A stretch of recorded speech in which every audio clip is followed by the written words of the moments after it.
I think they're using that as a cover-up because it's actually... My thought was, why weren't they using steroids? And do a different one. So the two of them are rowing, the other one's slipping out.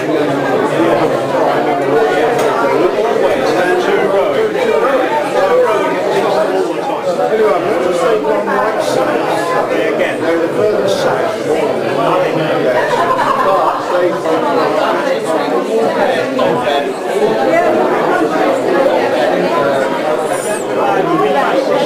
God. It's like it's so bright. Yes, I'm ready. Okay, go for it.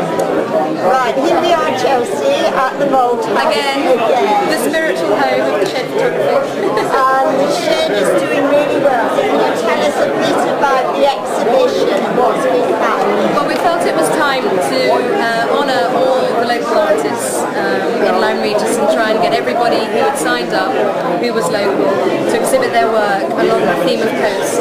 And the idea being that coast, everything that it means to us on a stormy day, on a beautiful summer's day, on a cold wintry night. And that was really it. It was just a response to that and to try and sell as much of their work as possible and make them some money. So how is the shed actually going? It's going really well. We have close to 50 people signed up now. We have lots of followers on Twitter, Facebook. The blog is read by 350 people a day. We're getting close to 1,500 hits on the website. So for a small start-up business, we're doing really well, and we're just reaching further and further. And with events like this, we'll hopefully reach more and more people. And we sold 2 images before we even opened the doors today, and I sold one of Paula's illustrations tonight. So I'm very excited. And as we look around the Malthouse, you're showing once again the possibilities from using this space. Absolutely. Where did your ideas come from the different ways that you're displaying the work? I just think that the beams are so beautiful, and I think that when you just have stuff on the walls, you don't necessarily look up into the space here. And we just wanted the images to really disappear up the walls as high as possible, and then also use the space in the centre, trying to create different levels of interest on the tables, on shelves, hung on the walls, hung on the stairs. So the whole idea is really to just use the space as much as possible, but not clutter it, to keep it still very elegant. Plan it well so that the work still speaks for itself. And I think it's a thrill actually for the photographers to come and see their work blown up to such large proportions. Actually, I think it's a really exciting thing for them. And as well as that, you've also got bits that you can pick up, walk away with, fall in love with them. There they are. You can take them away. You can buy them, take them away, and yes, no, it's very exciting. It's gone really, really well. I'm really pleased. And you're here until? We're here until next Sunday, so until the 8th. So feel free to come by, have a look when there aren't so many people, and buy something. And yes, take it away. Take away a beautiful piece of original artwork that's very affordable. Well, thank you. We're going to be talking to some of your members of the shed. Great, fantastic. But we'll leave you now to mingle. I'd have another glass of wine. Thank you very much. Okay, fine, thanks. Here we have one of the youngest members of the shed, Jess Douglas, and she's going to tell us a little bit about her work. Jess, what have you got actually in this exhibition? I've done a picture of Lyme seafront. It's called Lights On or Lyme at Night, and it's basically done, it's just a shot from the sort of clock end of town looking towards the Cog, all on the seafront. And it's basically sort of blues, dark blues and light blues with some lights on. It's basically just sort of a Christmassy scene, and it looks like there's snow on the beach as well because it's all lit up by the moonlight. It's a computerised illustration image. And on the shed itself, you've also got a lot of other images. Can you tell us a little bit about your work? Yeah, I basically draw buildings and urban things, or stuff that's got writing, graffiti, or has some sort of story to it. I've done a lot of work with sort of New York and Plymouth were my main sort of cities that I concentrated on, and I kind of do stuff. I work it on the computer to start with, and then most of my other stuff is all screen prints. So I actually do silk screen printing as well. So, and I'm currently working on a project of drawing all the local fishermen and the boats in Lyme, and hopefully I'll have an exhibition.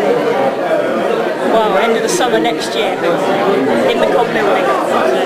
I know that some of the better known graffiti artists are some of your idols. Yeah. You had an exhibition recently in London. Yeah, I did. What was that about?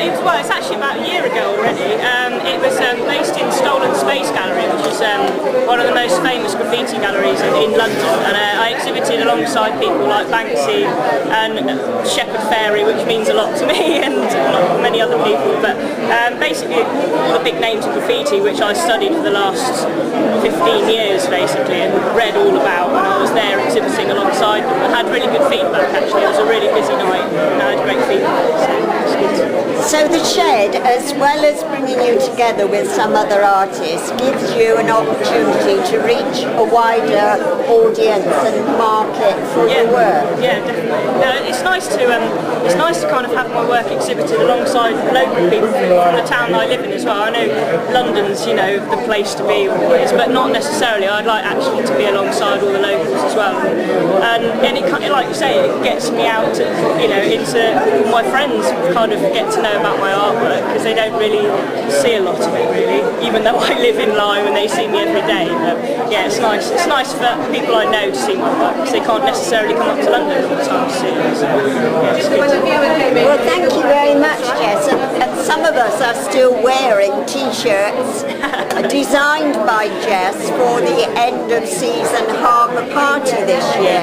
So watch out for her weird fish designs as well. And here we have Pete Hackett. Pete has been around on the Lyme scene for a long time and exhibiting in the shed. If we just start by asking you, Pete, what difference has the shed coming along made to you and to the Lyme scene? Well, definitely gives everybody who's involved with photography or art an opportunity to show their work, share their work. As an artist, you need a reason for doing the work. So if you know where to show it or sell it, then you kind of you don't despair, but you stop doing it, or you might not do it so much. So joining this group gives me more reason for doing this stuff. So it's a bit of a motivation. Oh, absolutely. As well. Definitely, yes. And then, fortunately, if they, as they do, seem to like what I do, then that just grows as itself perpetuating thing. Suddenly I find myself liked. I have a nice piece in here, a piece in the calendar, and the world's your oyster again, sort of thing. It's a bit like that. That sounds really good because that's the point, isn't it? Artists helping each other. Yeah.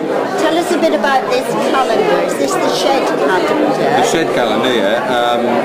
Out of the blue, really, for me, Chelsea and Adam, I guess, looked through the images to see what they thought would go well in it, and so one of my images is in there, which is very, very nice. Thank you very much. That's how you feel. That's how I feel at the moment. Anyway. Right. Now the coast must have been an inspiration for you over many years. So coast, the sea is not a difficult one for you. Not at all. I mean, I'm very fortunate in that where I live. I get up in the morning, I have a view right round Golden Cap to Portland Bill, and the sunrises and the change in the skies is just all day long, and so that's an immediate inspiration from when you get up in the morning. And then, as we all know, it changes so often, so frequently. The light is great, it's dull, it's this. You can't beat it. So Lyme Regis, you can't beat it. Oh, I love it. I wouldn't be anywhere else. Thank you very much. I'm always interested in desperate people. You're in. What's your name? Fiona. Fiona. How desperate are you, Fiona? No, too long. It's switched off. You had to reply faster than that. Okay, you're on. So here's our next member of the shed. This is Paula Ewins. Paula does a lot of monoprinting. She used to work on big newspapers in London. At the moment she's involved in Lyme, Regis and in Exeter. So Paula, can you tell us a bit about your work on the shed? Well, I'm stood in a prime position because I'm actually by accident. This is one of my images that Chelsea chose for the shed. So probably one of the best things I did, I think, this year amongst doing my Malthouse was deciding to join the shed. It was very much a last-minute decision. I think I managed to just creep in at the deadline because I'm an illustrator and artist, but I use photographs as reference. And, so it was lovely for me to actually join the website and be a part of a whole group of people, and to discover that I could be sitting in my house in Devon and find I'd sold a picture in Barcelona because I belong to Shed. And of course I'm here at Park the Coast Show today with some photographs, but also with some coast and sea inspired prints and drawings, which is my real love. So there's a real buzz here tonight. We can hardly be heard over the noise here. This is a really good group of people inspiring each other. Well, what's lovely is that there's a whole group of us here together. Some folks I know their names, I might know their work, but some of them I only meet on the website, and here we are all here tonight sharing the same sort of inspiration and passion for photography and art. And we can just get together here, share ideas, share enthusiasm, and hopefully make a few sales. And the sea's still out there to inspire us. And you're a bit of a Twitter freak, I so I guess the shed is also being twittered all over the place. Well, it is. In fact, only just yesterday I found that a guy was following the shed, and through the shed he picked up on me, and my Twitter name is Drawn to Devon. And he originally came from Devon. He's on the other side of the world in Australia, looking at my Twitter site, also able to look at shed, and that's the whole crazy mad world we live in. But it's good for me. So that's bringing artists together from all around the world, as we've heard. Yeah. Thank you very much, Paula. The shed caters for all kinds of artists and photographers, from those who make a living by their work to those who are talented amateurs. Cindy has just joined the shed. She lives in Lyme. And I wonder what attracted you, Cindy? Well, I've been a photographer, I think, for very many years, but very much an amateur photographer. Family parties, holidays, that sort of thing. And it seemed to me a brilliant way of showcasing art and photography from such a diverse number of people. I'm in great company with a lot of professional photographers, but I've been welcomed in exactly the same way as they have, and it's been terrific. Chelsea is extremely enthusiastic and very professional the way she goes about things, and we're always kept in touch with where she's exhibiting and included in everything, hence me talking to the camera right now. So I would urge anybody who has an interest in promoting their photography to go for it and to contact Chelsea at the shed, and there's lots of very good information there that you can find. I've thoroughly enjoyed it, and I'm very proud of the fact that I have a photograph in this exhibition today, which would never have happened had I not joined the shed. So it's helping people to see the work of the professionals and to share inspirations, but also to feel that their work is worth looking at, is worth... Yes, I think as a family photographer, if you like, as an amateur, when you keep your photographs on your computer, you might be lucky enough to print them out if you've got the time, put them in an album, but absolutely right, to find that somebody's interested in what you're doing, and that they're good enough now and again to stand beside other people's is wonderful, and it's been very encouraging for me. Thank you very much. Ian Dix, a well-known local artist. Ian, you're not yourself a member of the shed, but it has some really inspiring and interesting qualities. What are your views on it? I think it's a fantastic way for people to get together with similar ideas and to exchange ideas amongst them. I mean, it's quite a lonely thing creating, and I found that over the years being an illustrator is that you need that sort of interaction and you don't normally get it.